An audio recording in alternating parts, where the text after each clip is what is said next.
Wa mimma yadullu ala fadliha, anaendelea kutaja fadhila za masiku 10 au mambo yaliyofadhilisha masiku 10.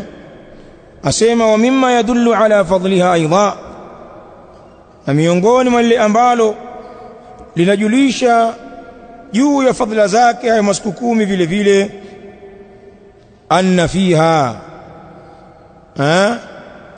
na hii ni faida, anna fiha yauma Arafa, kwamba hakika imo ndani yake hayo masiku 10 siku ya Arafa. Ay anna yauma Arafata fiha, si ndio?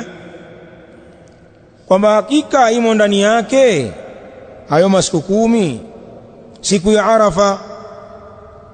Wa yauma nahri, na ipo ndani yake hayo masiku 10 siku ya kuchinja, yaumul hajjil akbar, ndio hiyo yaumun nahri, siku ya kilele cha hija inapatikana katika hayo masiku 10.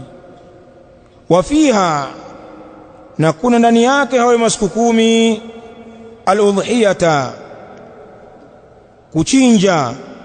Aywa anna fiha al-udhiyata, na kwa hakika kuna ndani yake hayo masiku 10 al-udhiya wal hajj, na ibada ya haji.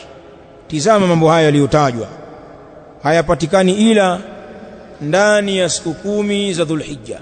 Siku ya Arafa ni siku ya 9 ya Dhulhijja. Yaumun nahri ni tarehe 10 ya Dhulhijja. Udhiya inaanza tarehe 10 ya Dhulhijja. Hajj inaanzia tarehe 8 ya Dhulhijja, yaumut tarwiya. Hizi ibadati hizi zimo ndani ya masiku haya 10 ya Dhulhijja. Kule kuwemo ibada kama hizi ndani ya haya masiku 10 ni dalili ya ubora wa masiku haya.